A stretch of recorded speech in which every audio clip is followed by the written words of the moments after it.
Hey, the last poster that I posted was about holiday drama, and this one is called "What is Stolen Will Be Returned." So, as I look back at life, I mean, by the time you reach your 30s or early 40s, everyone's gone through a lot of stuff. But I don't know, like this stage or this portion of my life story and in the book shows that turning point of realization. And it's funny. Sometimes when you think about all the things you've been through and how enough enough it is, you think of like words to describe what it is. And I just think of like my parents' dialect.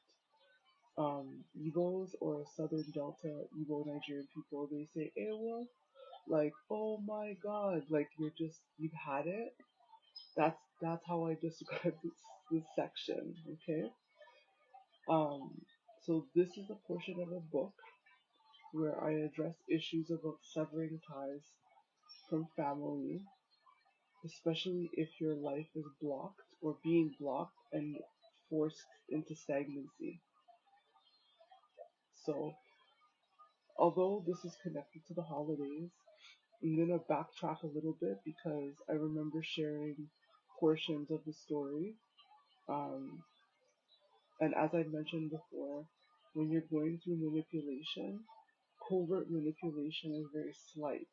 So you don't really understand that you're being coerced or manipulated because it's built into your upbringing. So you're groomed.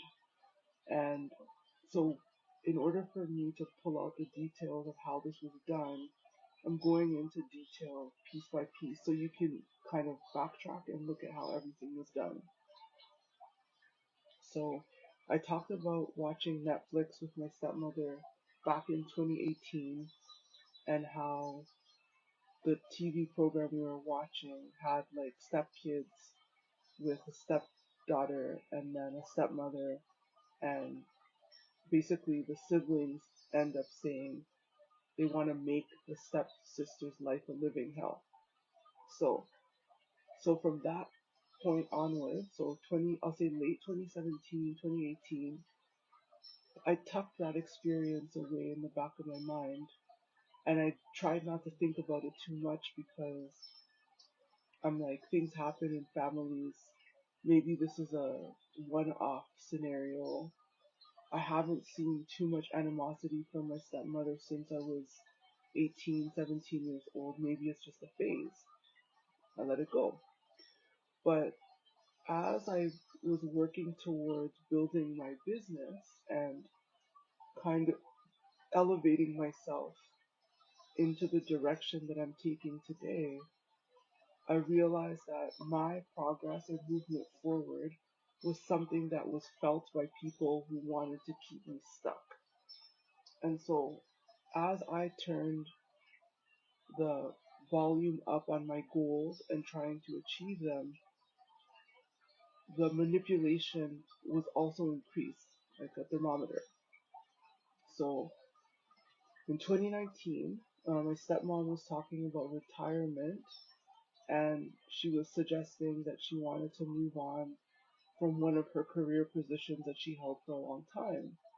And she had mentioned many times that she preferred the freedom and space of an actual home rather than a condo, city condo.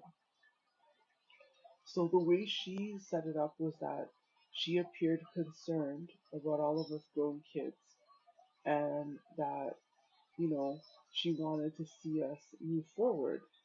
And although these are the things she said, I didn't feel like she really felt that way about me. Maybe about her children, but not about me. So um, that was brought up at the tail end of 2019, and I had just completed one of my first biggest projects, which I'm very proud of. Um, So when I heard her talking like this, whatever she intended by making these statements, my vision was shifting. So I was seeing it as this is time for me to start putting roots down with what I'm working on so that I can have a successful business. But with all the traps and roadblocks that my stepmom started putting through her words and her speaking, it proved that my moving forward was something that she didn't want. So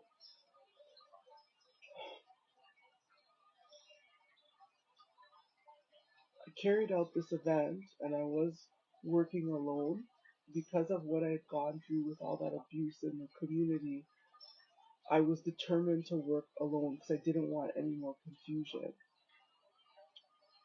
Once the project was underway, I wanted my stepmom to come that night, but for some weird reason she didn't. And I thought it was weird because over the years, sometimes she would come to events so she can show out. Other times when the event is very important and it's an event that's moving me forward, I always felt like she didn't want to be there. That was her way of not really supporting, but being somewhat supportive. My brother and sister were there that night and they helped out as well. But at this stage, so October 2019, my brother and sister weren't so overt with their disdainful behavior towards me yet, but it was slow burning. So it started creeping up in 2020. So, you know, she wants to retire. I'm thinking, okay, I gotta hurry up and get my future together. And, I could see my future clearly, but nothing and no one was aligned with what I was trying to create. And I felt that there were obstacles and obstructions more than actual support. And I felt like it was by design.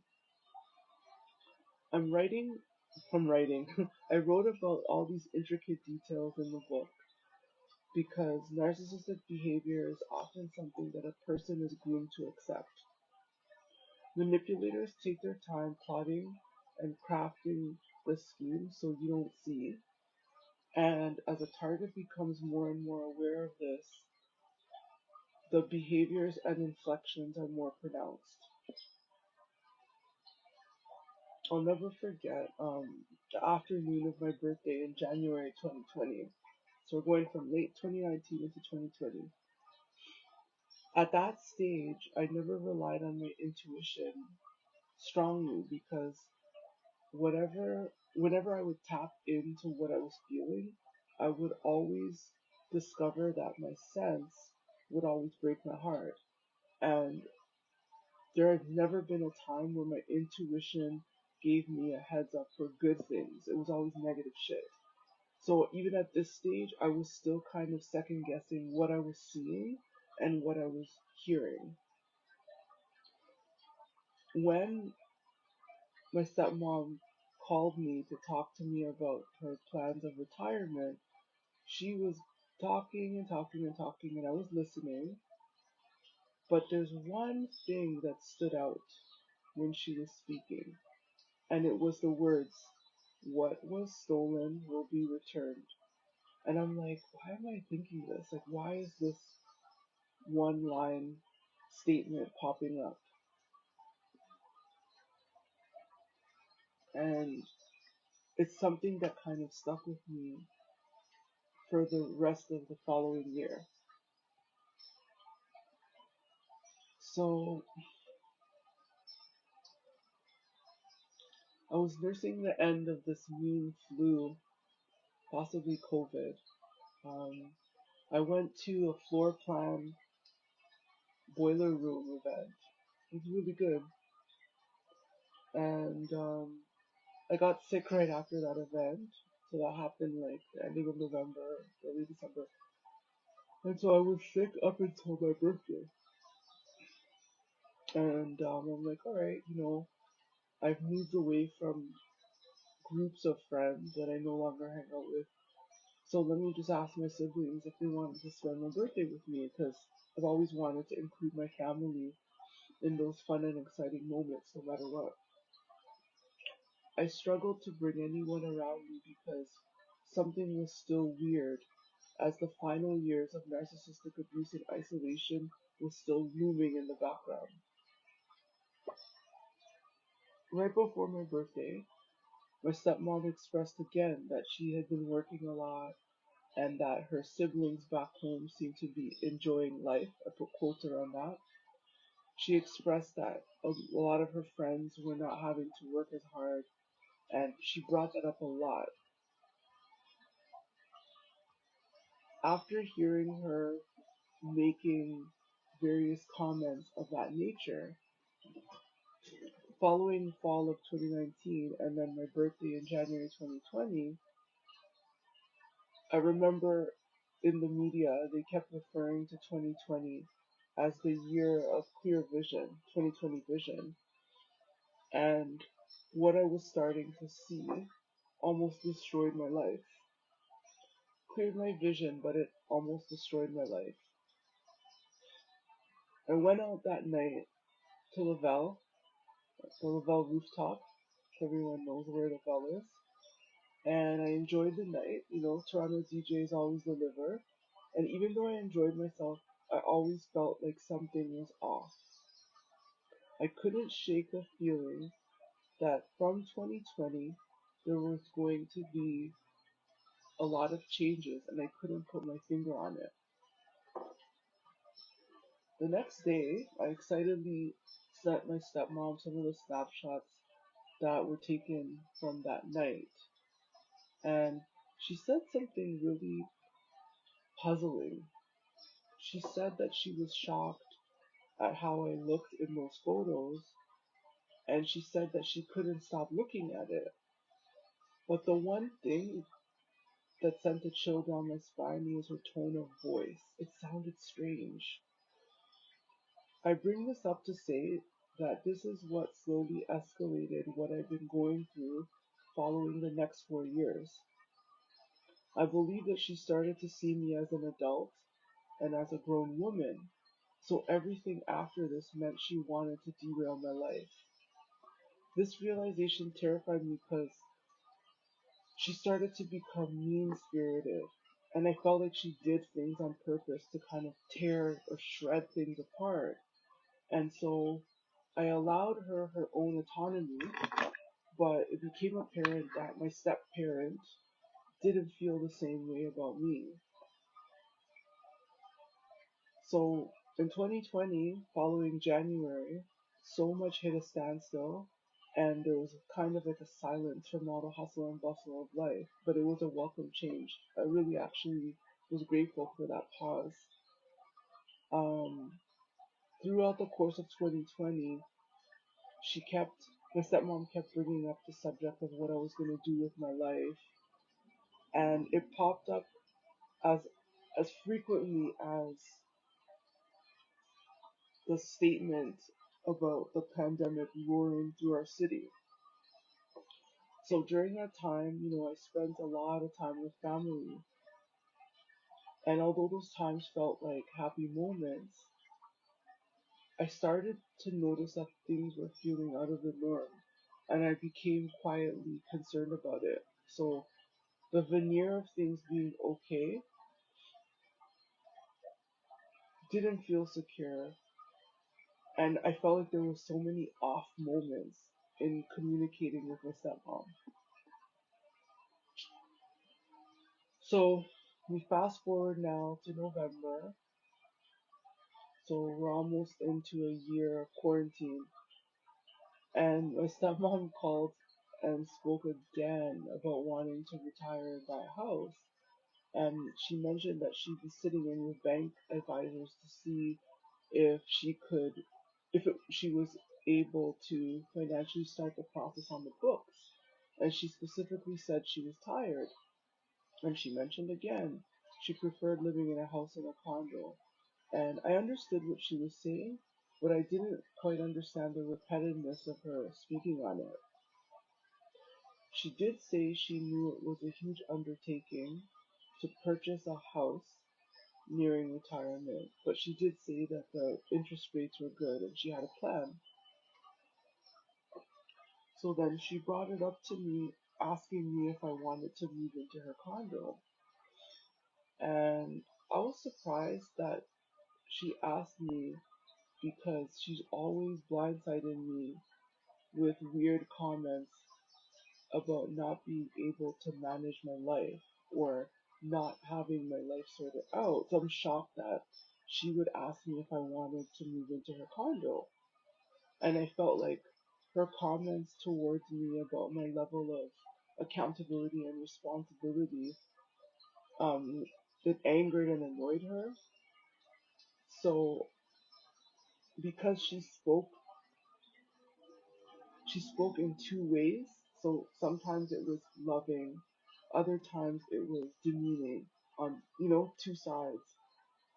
I didn't feel comfortable with her asking me. And she also mentioned that she would start with me, the oldest child, and then ask my sister and then my brother to see who wanted to live in the condo. And, it seemed like an awesome deal. But once she quoted her monthly mortgage, I backed down. I couldn't afford it. And as I am in the early stages of entrepreneurship, I knew I'd be financially stuck. And I'd already asked her for a loan to co-sign with me for a written off cell phone bill from a few years prior. And of all people, I don't like to owe her because I've never asked her for anything when I was growing up. I've never asked her for anything over the years. She's never paid my way for anything.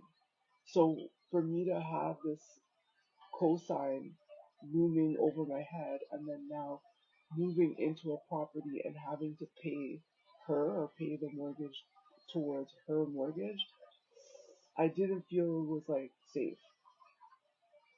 And so, eventually I declined. She offered it to my sister. My sister used to live next door to me in the building that I'm in. So my sister shortly thereafter moved out. When my sister left, the way she left was strange. It was just like her whole attitude and demeanor changed after she left. Um, she never mentioned anything about how her move went. It was weird. After that, I was no longer invited to visit the condo, which I've been going to for the last 7, 8 years. And my family didn't want to meet up with me anymore there. So my sister didn't really want me there. And I always felt like, even though she offered all of us, I felt like she wanted it to go a certain way. But in the end, I always think like my stepmom would help her children out always. And even though she would help me, if I ever needed she would make it difficult for me. So I knew if I moved in, my businesses wouldn't flourish because I wouldn't have any money to invest in those businesses. And of course, we're all family, quote unquote, on paper, but I'm not my stepmom's family. And looking back at what happened after I declined and after my sister moved away, I felt like it was a trap. And shortly after my sister moved out is when all the stalking started in this neighborhood. It's so weird how things happened, but I'll go into detail another time. So shortly after my sister moved out and I declined the condo, stalking was happening in the neighborhood. The setup started. I had turbulence at work. Something was up. I understand my stepmom well. I know that she prefers things a certain way.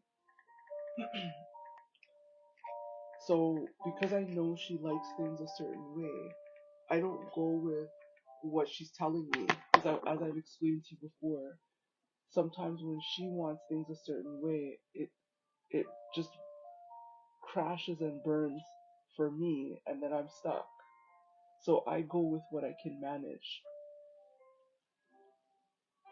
So my biggest fear was paying a mortgage beyond my means, slowing the development of my businesses down, and not having a way forward dealing with my stepmom. My other fear was co-owning, not co-owning a condo, so not the condo not being anything with my name on it, where it would never help boost my credit or anything. And for me, in my future, as I build business, I want my business to grow and I eventually want to own property or business property. So I was afraid to ask her about any of these details because I really didn't feel like anything about it was in it for me. So sometimes when I start feeling like overthinking this situation, I remind myself that I'm her stepchild. And over the years, even though she wouldn't say that, she's dealt with me very differently than she does with my siblings. And a lot of it's controlling. So I held on to that feeling from childhood. And I just felt like there's some things and topics you can't discuss as a stepchild with someone who sees you as an extension of them to be controlled. So I sat on this decision for a few days before I declined. And I look back today, I'm so relieved about the decision that I made. At that stage, I had a few things that I was mulling over that are just now coming into fruition. And, I move slowly with business ideas as I work alone. And by this time, so November, December 2020, the winter holiday was on its way. And as a family, we'd arranged that we'd be meeting for Christmas, and we decided on December 26th. So while the planning was going on, my stepmom was organizing a few house viewings out of town, and I was so surprised at how far out of the city she was going. So where she was going was 3 hours outside of Toronto. And I understood that people in the retirement stage want a peaceful life, but she mentioned that she wanted to purchase a property far out of town because she didn't want my mother or my dad rolling up at her home. And yeah, they've done that before. So she didn't want them rolling up at her home, but I'm like 3 hours away, you know? So she had this one house she wanted us to see, and I'm putting quotes around us. And so I was free on the day that she wanted, and for some weird reason, my brother and sister were never available on any of the days and times that she wanted us to meet. So I just played it by ear to wait and see when everyone was available. And I thought, okay, we do things as a family. I was just surprised that even though my sister was staying with my mom in the condo, that she was never available to come and see this home. So I met with my stepmom. We went to see this house. My brother showed up. My sister wasn't there. But in this scenario, I started watching and observing. We arrived at this house, and she kept. It was weird. Like, we arrived at the house.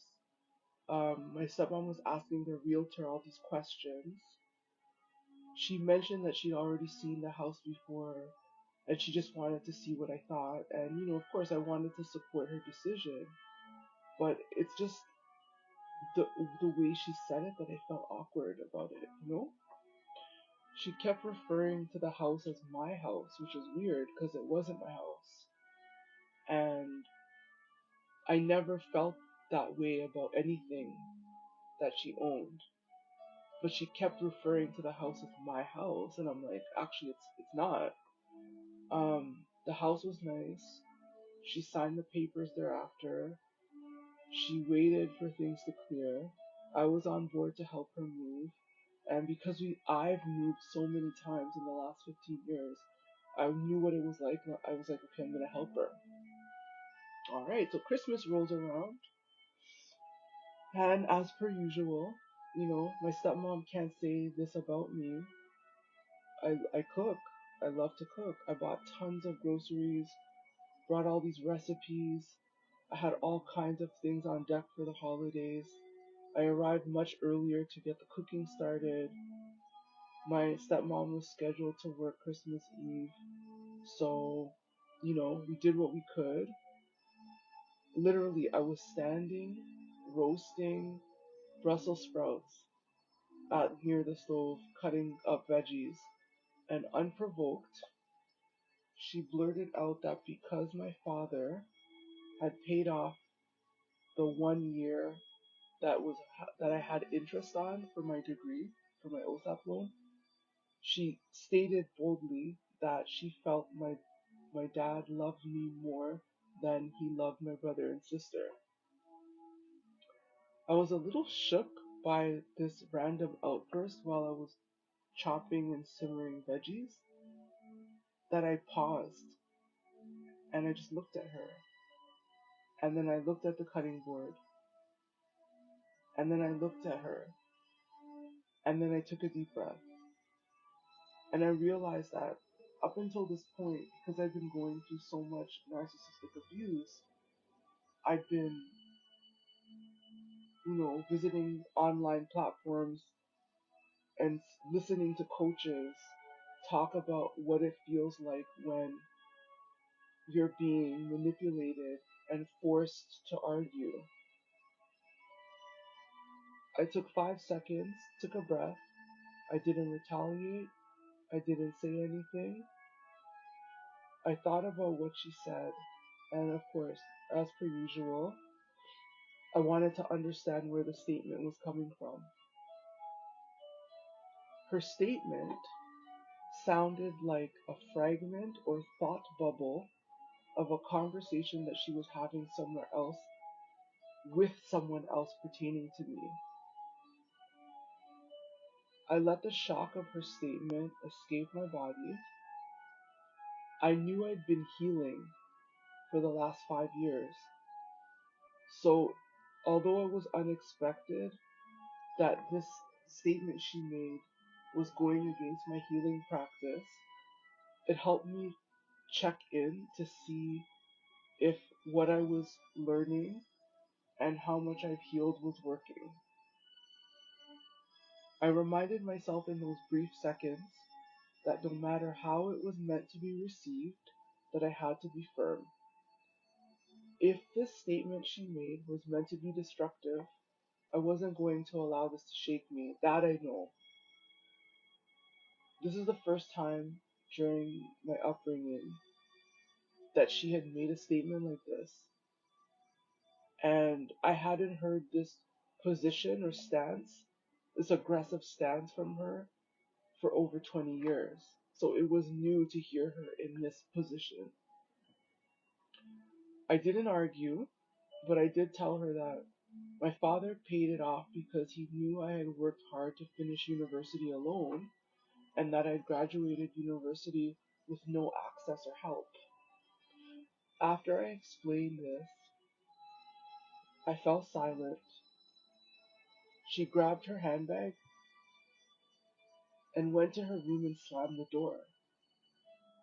It was one of the strangest things I've ever seen from an adult, especially since she's always in control. It was such a strange statement, and I wasn't going to chase her about it.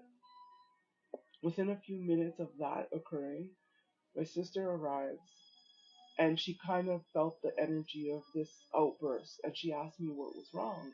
So I told her about it, and my sister went silent.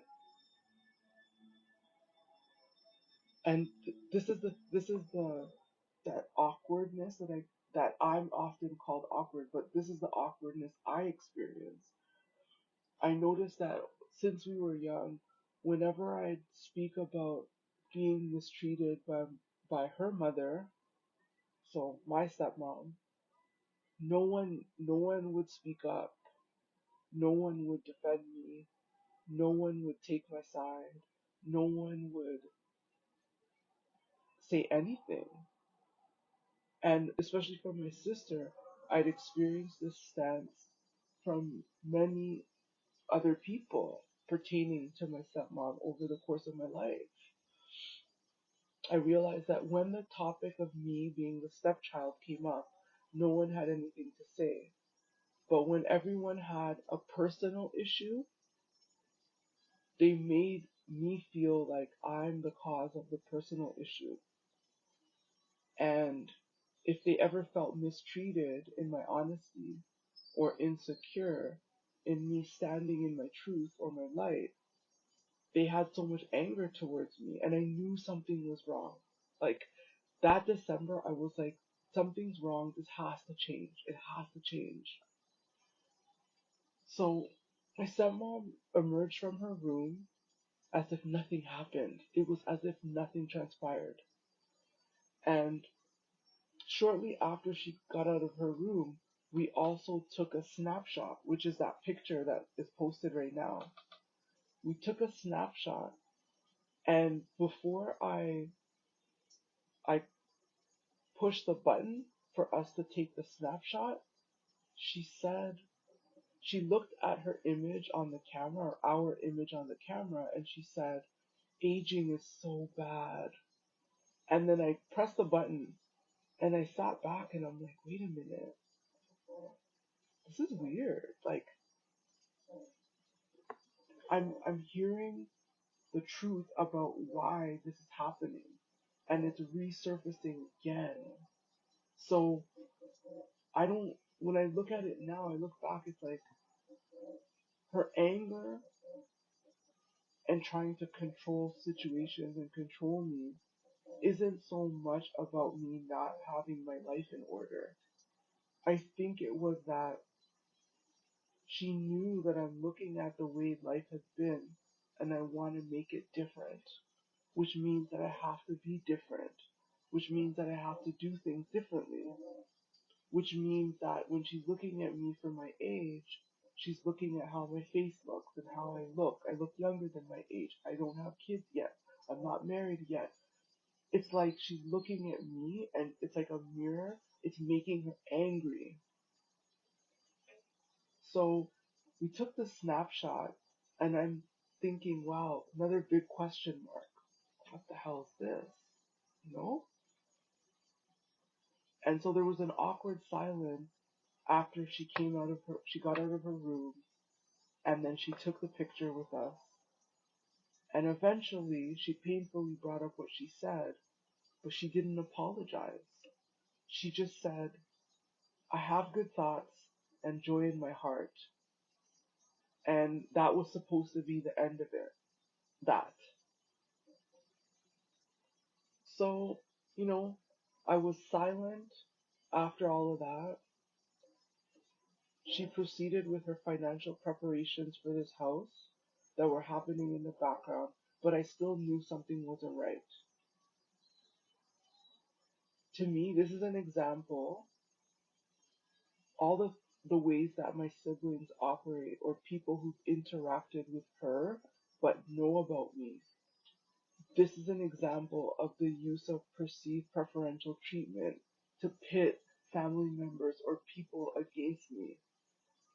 And for a few weeks after December 2020, I was still very shocked that she felt the way she did, and it seemed very deeply rooted.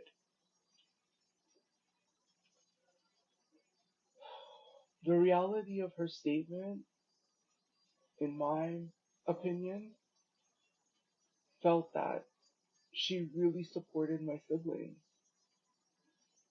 And because she's always supported them in good times and bad times, I always felt like when I needed her the most, she wasn't there. So I ended up fulfilling many of the things I needed to survive without her help. And I never accepted her help because I always felt that I would be manipulated if she ever helped me. And again, this reinforced or reminded me that I wasn't her child. And I learned to accept that.